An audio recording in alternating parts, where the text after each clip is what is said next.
Gajir Singh from the Aurora Academic Journal, and today we have our special guest, Mr. Shiraz Minwalla, one of the best string theorists in the world. Mr. Minwalla is an ICTP Prize winner. He's an Indian theoretical physicist and string theorist. He is a faculty member in the Department of Theoretical Physics at Tata Institute of Fundamental Research, Mumbai. Prior to his present position, Minwalla was a Harvard Junior Fellow and subsequently an assistant professor at Harvard. Sir, how are you doing today? Very well. How are you? I'm really good. So, sir, I would like to ask, what inspired you to pursue physics as your passion? Was there any turning point in your life that led you to make this decision? No clear turning point. Somehow, ever since I was very little, 6, 7 years old, when people would ask me, what do you want to do when you grow up? You know, as people tend to ask you, especially in India. I would answer, at that time, I would answer, I want to be a scientist and a cricketer. And then at some point, I dropped the cricket. I somehow knew from very early I wanted to be a scientist. Really great, sir. So what inspired you to research string theory?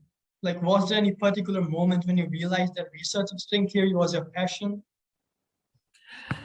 It's sort of interesting. No, yeah, well, I went to IIT Kanpur, this great Indian undergraduate institution, to study. And several of the professors whom I most respected at IIT, you know, would tell us what was happening in physics research in general, and were very negative about string theory. So somehow when I left my undergraduate institution, started my PhD, I went under the impression that string theory was a fashion-driven subject with no real accomplishments, you know, that kind of thing, the kind of thing you hear some people saying sometimes. This was the view of some of my professors, the people I used to talk to most. And I sort of imbibed that view. So when going into my PhD, I didn't really know exactly what I wanted to do, but I sort of thought I knew it would not be string theory. But I was oriented towards high energy physics and, you know, physics of the very small, the elementary particle stuff. So I first thought that what I would study was the problem of quark confinement. As you know, there is this remarkable fact that the constituents of QCD are little objects called quarks, which at high enough energies behave like they're almost free. But as you go to lower and lower energies, change their behavior so that when you try to separate two quarks away from each other, they're joined by effectively a sort of rubber band, a flux tube of QCD, which makes it impossible to separate the quarks arbitrarily far away because that has infinite energy. This is the picture that we've long had since the 1980s or 70s of quark confinement. But it's one thing to have a picture. It's another thing to understand how to show that it's true mathematically. This has still not been done. And I thought this is the problem I would pursue for my PhD. But, you know, when I joined my PhD in my undergraduate institution, Princeton University, my PhD institution, Princeton University, one of the things I did was sort of look around. So I went to one summer, the summer of my first year, maybe my second year at Princeton, probably the first year, I went to a summer school at Cambridge where a number of people were lecturing on progress in QCD. One of these was Toft, you know, the great physicist Toft. And I was very excited about that. I had read Toft's lectures from the 70s and 80s very carefully. I found them very exciting and very insightful. I went to the school and I attended these lectures. And one of the things I realized was that what he talked about was more or less the same thing as what he had lectured on in the early 80s. This was 15 years later. This gave me a sense that, you know, not much was happening in that area. You know, it made me understand one thing, that in doing science, there are great questions, but it's not enough to have a great question. What you need is an in into the question, some way of making progress, understanding how to solve it.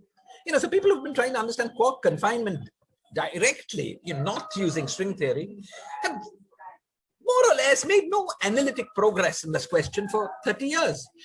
And then it doesn't matter. You could be Einstein, but you won't make progress if the time is not right.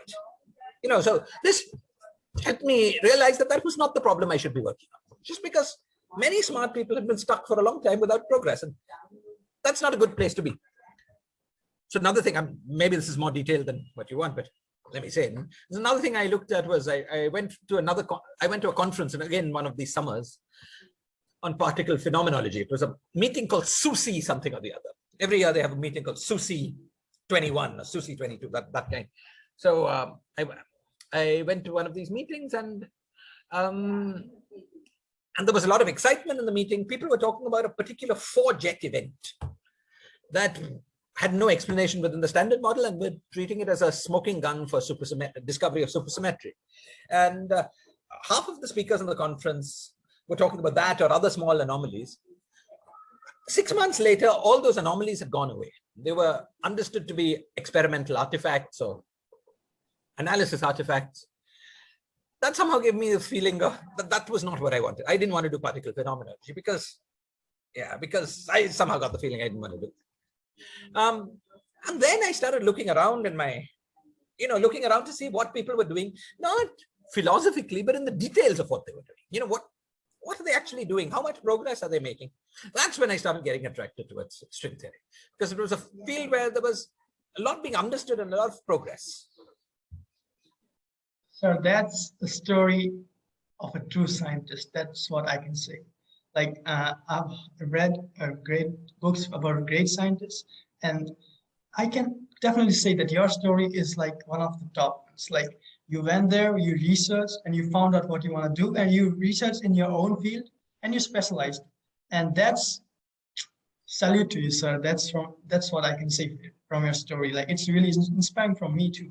So the next question is string theory accurate? If yes, why haven't we discovered more particles at the LHC? Okay, it's a great question.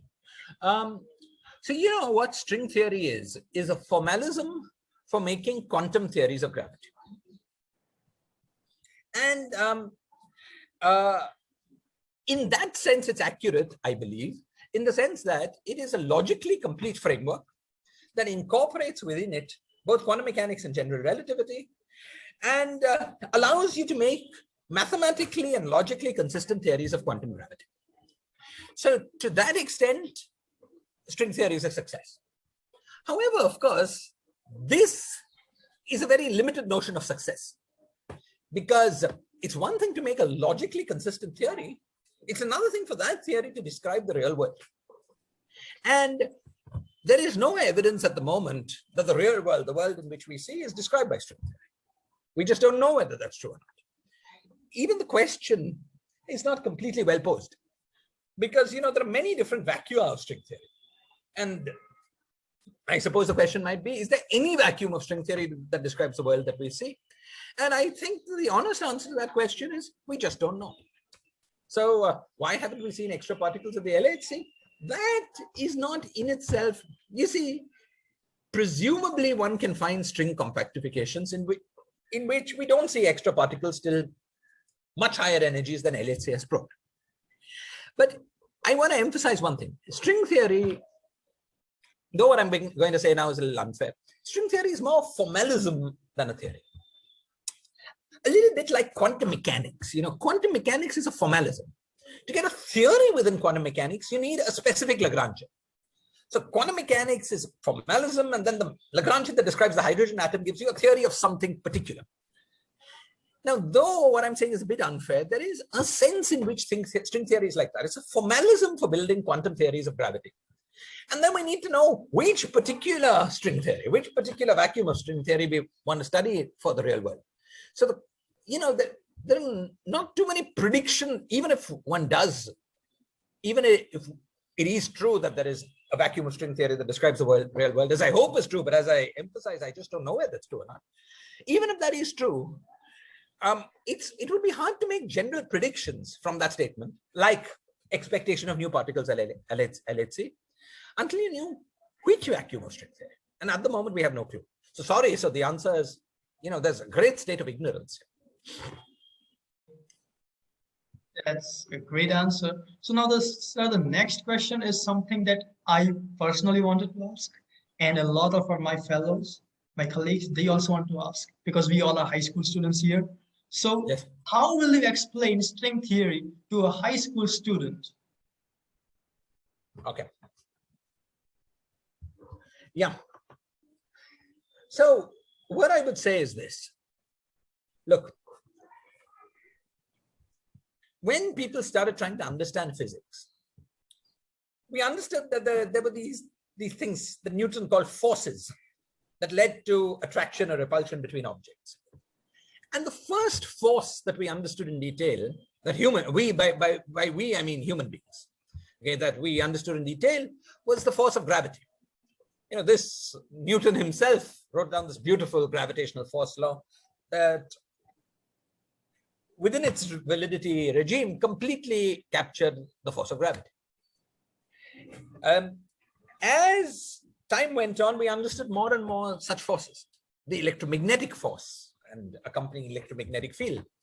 And then in the 1950s, what people sometimes call the strong force, the weak force, SU2 and SU3 gauge theories.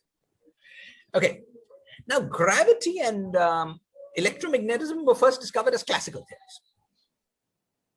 Okay, but over the last 100 years or so, it's become clear that the formalism of classical theories is not correct, the correct formalism for the real world. So in classical theories, things are described by definite numbers. Whereas in a quantum theory, there's a quantum uncertainty fuzz. Things are described by probability or more accurately an amplitude wave function. And once that was realized, it became necessary to try to reword all our old discoveries, the discoveries of all the old forces, the forces we already understood, in the language of quantum mechanics. And one of the first great successes of this formalism that's called quantum field theory was between the 1930s and the 1950s, when people understood how to make an accurate quantum mechanical theory of the electron interacting with the electromagnetic field. This is a beautiful theory. It's called QED, quantum electrodynamics. Beautiful field theory. Okay, so Maxwell electrodynamics, the theory that describes electromagnetism, was successfully quantized, by which I mean was successfully put within the language of quantum mechanics in such a way that when you took the appropriate classical limit, it reduced to classical electromagnetism. The other two force theories that were discovered, this SU2 and SU3 forces, were all discovered already within a quantum context. So we didn't have to go through this process of first understanding them classically and then making the quantum theory. They were sort of discovered as quantum theories. However, paradoxically enough, the first force that humans managed to understand well, namely the force of gravity, the force that governs the motion of planets around the sun and stars in the galaxy and galaxies in the universe, you know, this grand force, this force that shapes the universe, that force, through many, many attempts, people found it very hard to couch within the language of quantum mechanics. And there are many ways of saying why it's hard, and perhaps we will only really know exactly why it was so hard when we find all the answers. But let me give you one approximation to why, one rough statement that captures part of why it's hard. You see, since Einstein, we've realized that the classical theory of gravity is a theory in which the geometry of space and time becomes dynamic. It changes according to certain equations, and the change in the geometry of space and time manifests itself in the force of gravity, leading to other interesting phenomena, gravitational waves and so on. Now, you see, therefore, if you try to make a theory in which gravity is quantum, you're trying to make a theory in which space and time itself is quantum. Now, somehow space and time play a very special role in our way of thinking of things, right? Things happen in time at particular locations of space. Making space and time itself quantum, or more like the geometry of space and time itself quantum, clearly seems like a conceptually difficult thing to do. And perhaps because of this, when you try to implement this mathematically, you run into inconsistencies. Okay, people were just not able to find a quantum mechanical theory, consistent quantum mechanical theory, which at low energies would reduce to classical gravity. So we're just not able to put together the formalisms of quantum mechanics and gravity consistently. Now, within string theory is a formalism that accomplishes this. But it accomplishes this within mathematical toy models. So in one toy model, space and time are 10-dimensional and infinite. That's clearly not the universe we live in. Yet within this toy model, we understand how to make gravity quantum mechanical and have gravity emerge, become classical at low energies. Okay. And there are many other such toy models that we have, some of which look more and more like the real world. These so-called Calabi-Yau compactifications of heterotic theory, for instance, look a little bit like the real world. So what is string theory? Well, string theory is, this is the first answer to the question. String theory is formalism within which it's proved possible to make quantum theories of gravity. Now, if that was the only answer to the question, I don't think we would be as excited about string theory as we are. What is really interesting about this formalism is that it's very powerful. That is, it reveals connections between different structures of physics, which otherwise you might have thought were completely unrelated. So, for instance, there is this famous ADS-CFT correspondence of string theory. And the ADS-CFT correspondence tells you that certain gauge theories, certain ordinary quantum field theories, these gauge theories can be rewritten, can be recast as theories of gravity. This is a big surprise. This is a big surprise because, you know, when you start writing down the Lagrangian, the dynamics of a gauge theory, there's no gravity in the game. There's no fluctuating space-time. There's no metric. There's none of the paraphernalia of gravity. And yet, ADS-CFT tells us that a system that is described by a Lagrangian of a normal quantum field theory, like a particular field theory, can, through its dynamics, reproduce the equations of gravity.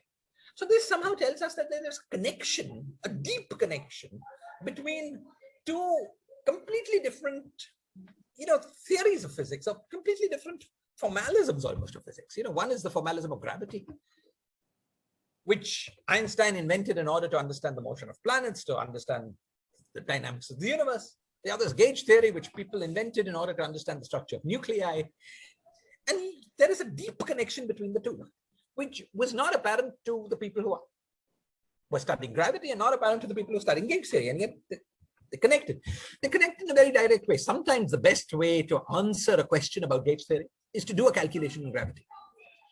So, this fact about this. So just to recap, why I brought this up to say that string theory was not just a formalism that does things. It's a very powerful formalism that allows you to make new connections between things that you thought were unconnected. So some of the most powerful applications of these connections have been in mathematics. When you use string theory, you can sometimes make predictions of two connections between two different mathematical ideas that look completely unconnected. And sometimes the mathematicians take years to verify that it's true, but it always turns out to be true.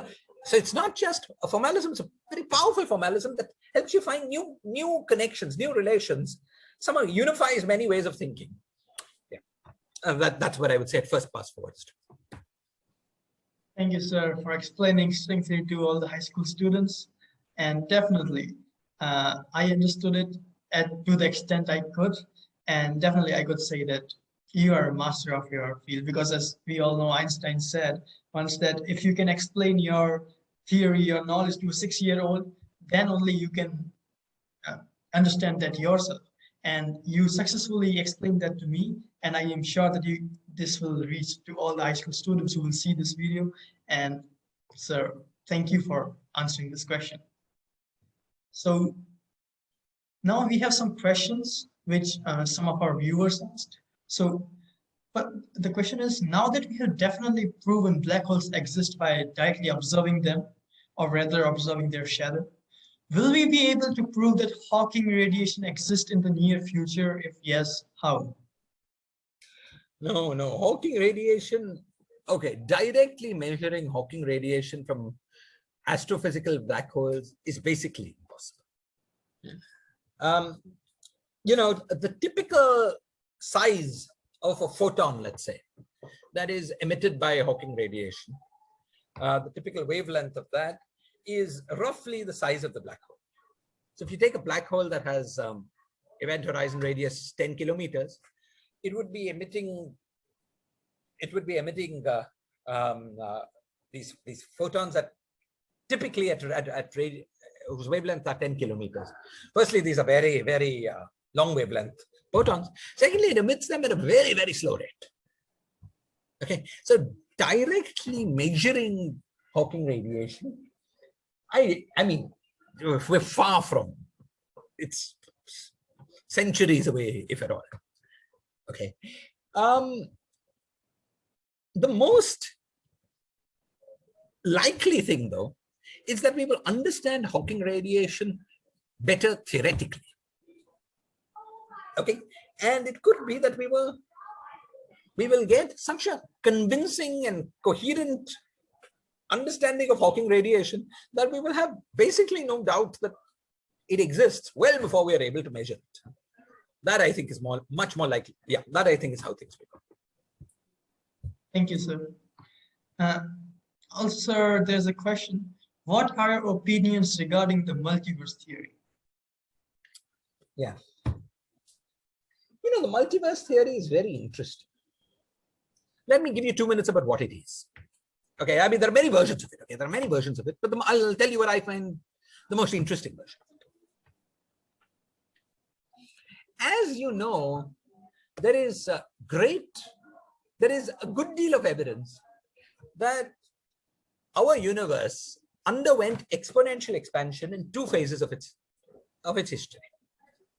The first phase is very early on during this phase called inflation. Just before the Big Bang, the universe, it seems there's pretty good evidence that the universe underwent this rapid phase of exponential expansion. Nobody exactly knows what the scale of inflation was, what the Hubble constant was during inflation, but it was very, in length scale, very small, on mass scale, very high, much higher than TeV at least. Now, similarly now, there seems to be building evidence that the universe is undergoing a phase of much slower exponential expansion. Now, a universe that undergoes exponential expansion due to a cosmological constant, due to a constant in Einstein's Lagrangian, is described by a solution called de Sitter space. Now, de Sitter space, you see, we talked about in this interview how, at the beginning of this interview, how space and time are themselves dynamical within Einstein's theory of gravity. And de Sitter space is a beautiful example of the dynamical nature of space and time. So, you know, in de Sitter space, what happens is that let's say you've got 2 different galaxies, because space-time is sort of expanding exponentially. What happens is that these galaxies effectively are accelerating away from each other. And they accelerate away from each other at this constant sort of rate. And because of that, what happens is that as time goes on, different patches of this universe become causally disconnected from each other. So this patch has accelerated so far away from us that at some point it can no longer send signals to us. Now, imagine that we are in this eternal de Sitter space, where different regions become causally disconnected from different others. De Sitter space is a space that is sustained by having a positive vacuum energy. Okay, so we should think of it like if you've got a scalar field, there's some solution of the scalar field with positive vacuum energy. Now, suppose that for whatever reason this de Sitter space exists, we don't understand it yet. But it's because there's some fields, there's a potential. You can imagine it as a little bead on a wire. There's a potential with a particular minimum, and then there is another minimum lower than this original minimum. Classically, you could be stuck at this first minimum forever. But quantum mechanically, what will eventually happen is that you will have a tunneling event, okay, in which you would tunnel from this minimum to the lower one. This will happen at a certain rate. Now, the way these tunneling events happen is the following. They happen locally. It's not like the whole universe tunnels from one place to another. A little part of space tunnels to this thing. And then that part starts exponentially growing.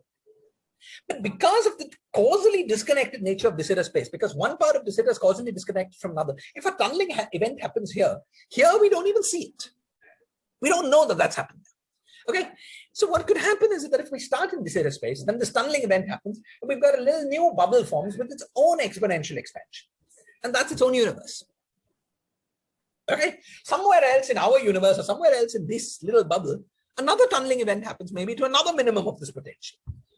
So now, if it's true that the ultimate theory, perhaps the ultimate string theory or whatever it is of the universe is one with a complicated potential with many different minima, then what presumably will happen during exponential expansion is that you will tunnel into one minimum and then another minimum, then another minimum. And then these own, being in these minima, you're on your own, right? Okay, so that the universe is just a zoo of different parts, each of which is its own minimum. This you might want to think of as the multiverse. That within this whole box, there's this exponential expansion happening, and then a little bit here is in one minimum, a little bit there is another minimum, and you don't even know what's happening because these parts are, at least classically, causally disconnected from each other.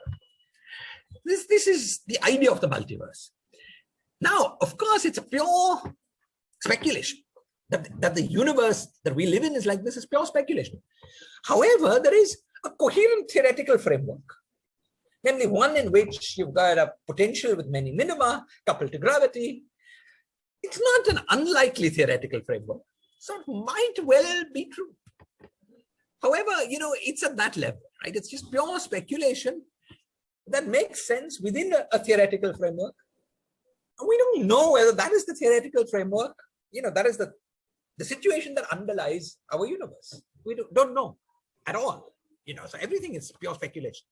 But it's an interesting idea and based on good theory. Thank you, sir. We have another question, was like, what is the Schwarzschild wormhole? Why is it called an Einstein-Rosen bridge as well as that name? How is it mathematically possible if we can't see them? Okay, what is a wormhole? Very good. Okay. When you write down a black hole solution in Einstein's equations, the stationary, eternal black hole, not a black hole that's formed from collapse, but just a black hole that's been there forever, you see the solution has a very strange feature. When you write down the solution has two asymptotic regions. Now, what does this mean? Look, suppose an asymptotic region is a place where you can go out forever. Okay, you can go far away from the black hole.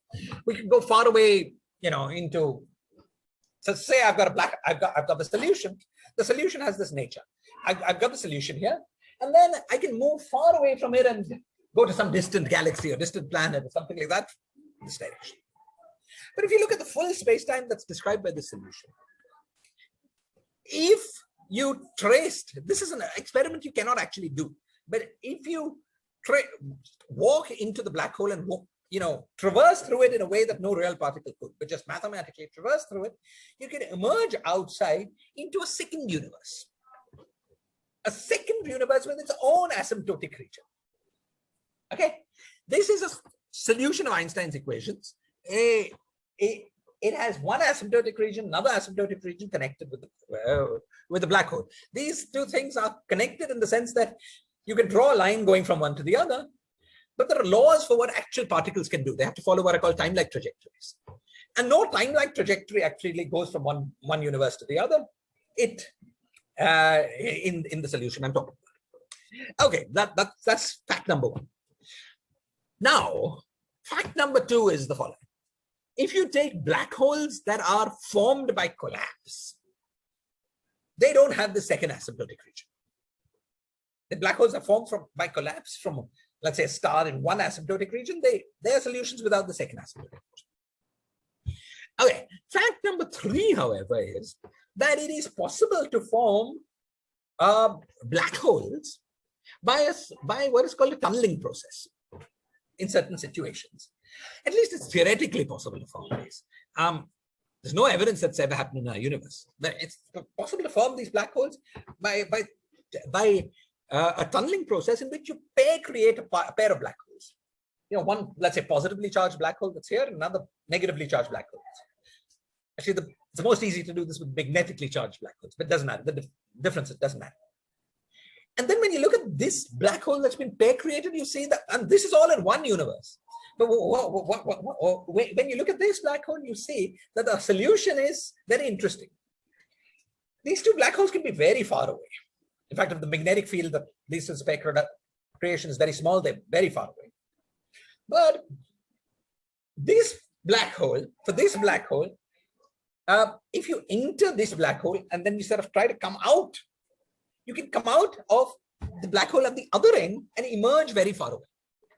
Okay, so this situation where you don't really have two different asymptotic regions, you have just one universe, one asymptotic infinite region, but you can come in from one spot mathematically through a straight line, not a time-like trajectory, and emerge very far away, you know, it could be millions of light years away from another black hole. This is third fact. These mathematical solutions exist and are mathematically consistent. Now, this little traverse, this path that you can take, go through the black hole and come out, that path is called a wormhole. Okay, as I've said, within mathematics, you can traverse a wormhole from one universe to another, one asymptotic region to another. That was the original Schwarzschild solution. But for these black holes formed by pair creation, you can also go from one path to another path very far away in the same universe. Now, I want to emphasize 3 or 4 things. I mean, since this was a very sophisticated question, I want to make sure that what I'm saying is correct. So I want to emphasize 3 or 4 things. Most black holes that form are not traversable, which means that actual particles, people, rocket ships, things that follow time-like trajectories can never really enter into one end and go out of the other. You can draw a line through that, but no one can actually walk on that. Okay. However, recent work in the last 5 years or so, has shown that it is possible to make consistent traversable wormholes. Wormholes that you can actually enter at one end and emerge. However, the price you pay for that is this, that you will take a very long time to actually emerge. So even if you've got one of these wormholes that are separated by 1 million light years, it's theoretically possible to make, to go in from one end and come out from the other. But when the place where you will come out, and you might take very little time from by your watch when you do this, but when you come out at the other end of the universe, you will have come out at a time that is so late that it's long. You will always take longer to go that way, as measured by the clocks in the asymptotic universe, than it would have taken for a direct ray of light to traverse the same distance outside the black hole. So, you know, these wormholes are fascinating things, but there's no free lunch. They don't allow you to violate causality. They don't allow you to travel faster than light. Okay, science fiction books should get that straight. Okay, and you know, if they did, that would lead to all kinds of paradoxes, but they don't. Okay. Thank you. I should emphasize one more thing. Most of what I've been talking about is consistent solutions of the equations of motion of physics. There is absolutely no evidence or no real reason to believe that wormholes actually exist in our universe. But you know, if something is consistent and possible according to the equations of motion, then they could exist. And maybe one day, 2 billion years later, human beings could create them. That was interesting. Like when I heard you speaking about wormholes, it was like I'm watching a science fiction movie, but in the real world. So like it creates a reality. Like till now, we are not told about these interesting things in high school. We are told about like equations of motion or electromagnetics, but this thing, like I myself feel that they should teach this in high schools, because like if like I'm sitting here right now, and I can say that this is 100 times more interesting, even if it's theoretical, even if it has not been proven. But we can say that it is 100 times more interesting than. I'm not saying that Newton's laws are bad or they are not interesting, but this is something that even so you would agree that it is. I would agree, but I would put one caution. You need to strike a balance. You know, science is all about translating ideas into equations to make it precise. Okay. And there is, of course, much of the pleasure of the science is in ideas.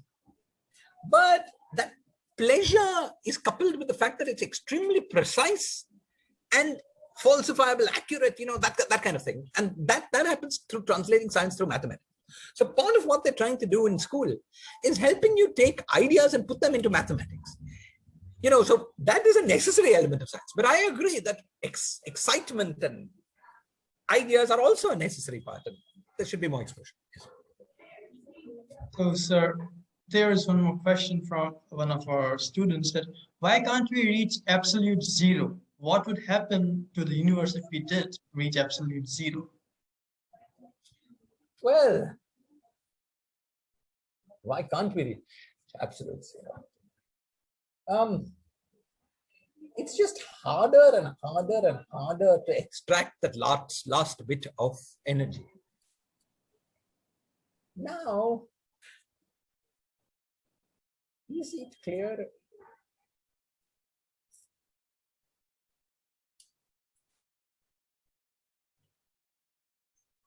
I can't believe it.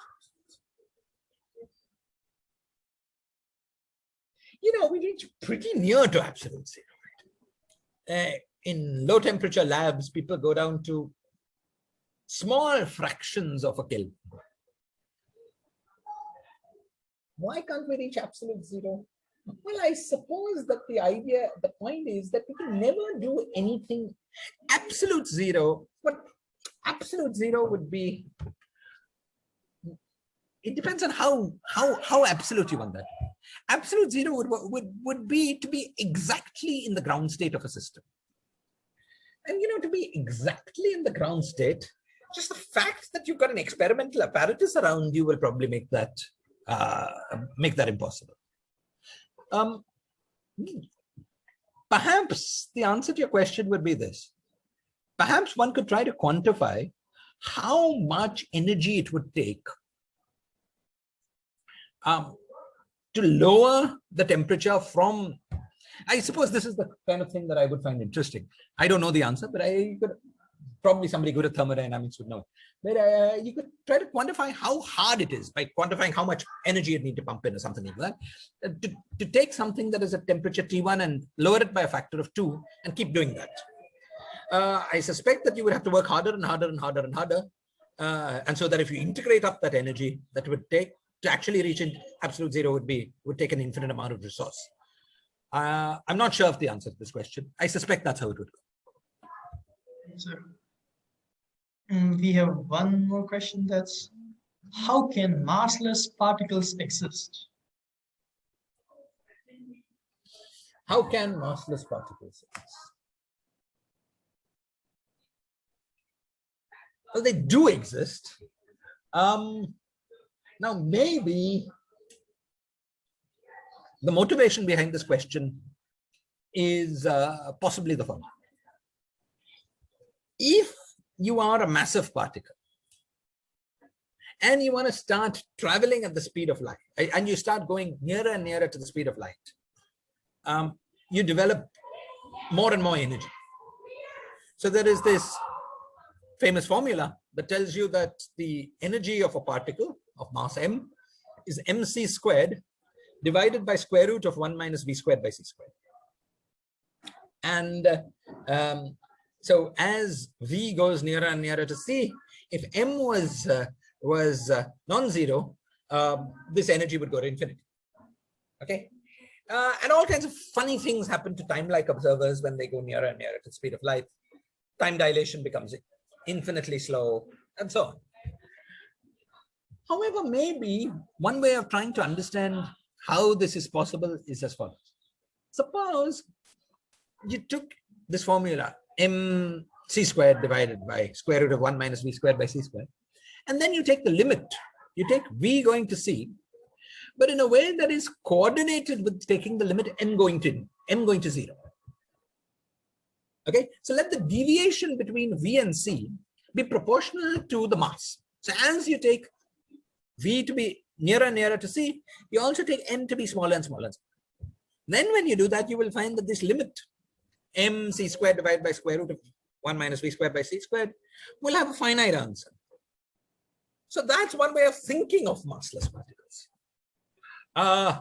But you know, the question of how they can exist, they do exist. Now, I hope I've answered the question. Yes, sir. Thank you, sir, for answering these questions. I hope these were some interesting questions, and you also like to answer these questions from Yes, I thought the questions were very sophisticated. Yes, so very interesting. Yeah. Thank you, sir, for answering all these questions. Definitely the high school students who ask these questions will be really happy to hear a live answer from a scientist. So this is a really great thing and a great honor for even those high school students who ask these questions. Now, I would like to say something to students out there who want to pursue physics and ultimately string theory in future? What would you like to say to those students? Well, I would say, you know, I would say many things. One of them is this.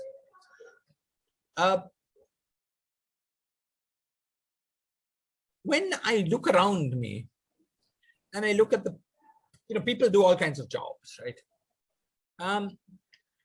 One of the things that I find completely unique in the life of a scientist is that you have no boss. Nobody's telling you what to do. You set your own goals, you make your own agenda, you ask your own questions, and you try to answer. Okay, this is this wonderful freedom of deciding what you are going to do to satisfy your own curiosity is a magnificent thing. One that society somehow tolerates. You know, people pay you a salary for doing this, and it's a magnificent thing. It's a magnificent life. If, of course, you're suited for it. You know, if you're good at it, if you like that kind of thing, it's a great life. For instance, you know, I feel the following. Every day I go into work, and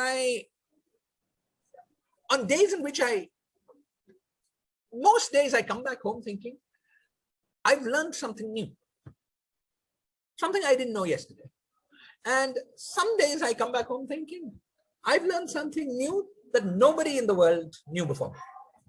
And that's a magnificent feeling. It's a life of constant learning, constant exploration, constant renewal. It's a great life, I think. Thank you. So like the high school students out there, all the students, not even high school students, but all the students out there, they will be really,